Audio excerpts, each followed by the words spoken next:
అందరికీ నమస్కారం. ఈరోజు ముత్తుకూరు టౌన్లో ఇందిరమ్మ కాలనీలో ఎన్నికల ప్రచారం చేపట్టాం. సోమిరెడ్డి గారి ఎలక్షన్ 2 రోజుల క్రితమే ఆయన పేరు కూడా అనౌన్స్ అయింది 3వ లిస్టులో.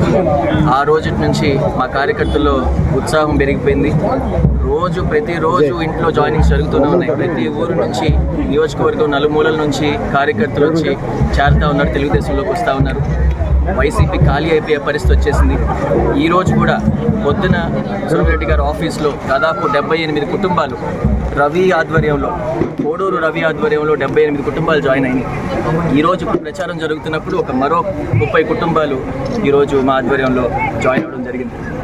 ఈ విధంగా చూస్తూ ఉంటే కాకాని గోవర్ధన్ రెడ్డి కేవలం అబద్ధాలు చెప్పి ఈ 10 ఏళ్ళు ఎమ్మెల్యేగా ఉండి 2 ఏళ్ళు మంత్రిగా ఉండి రాష్ట్రాన్ని ఆయనకి రాష్ట్ర మంత్రి అయి ఉండి కూడా సర్వేపల్లి చుట్టూ ఎందుకు తిరుగుతున్నాడో మాకు అర్థం కాలే. ఇప్పుడు అర్థమవుతా ఉంది. సర్వేపల్లిలో సాయంత్రానికి వచ్చి డబ్బులు లెక్క పెట్టుకోవాలి. ఆయన ఇక్కడ పోర్ట్లో ఒక టోల్ పెట్టి కంటైనర్కి 2,000 కలెక్ట్ చేశాడు. కలెక్ట్ చేసి బాగా డబ్బులు సంపాదించాడు. బ్రహ్మాండమైన ప్యాలెస్, సింగపూర్ ఫర్నిచర్తో ఒక బ్రహ్మాండమైన ప్యాలెస్ కట్టుకున్నాడు. అది అదానికి నచ్చలే.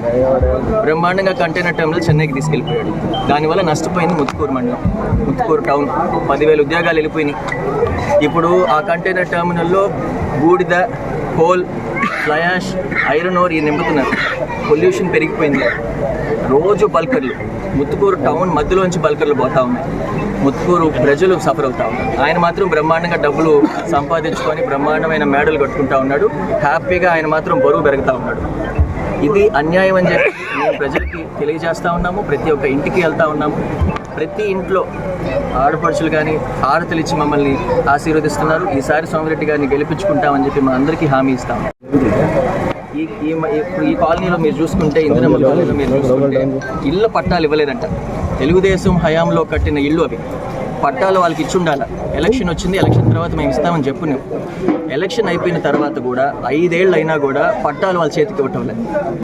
తెలుగుదేశం టైంలో బాత్రూమ్లు కట్టిస్తున్నాం.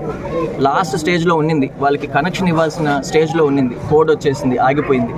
ఇప్పటి వరకు 5 ఏళ్ళు అయిన తర్వాత కూడా ఈ కాలనీలో బాత్రూమ్లకి కనెక్షన్స్ ఇవ్వలేదు. అంటే ఏమన్నా అడిగితే తెలుగుదేశం టైంలో కట్టారు, వాళ్ళని అడగండి అంటారంట. ఇది ఎంత అన్యాయం.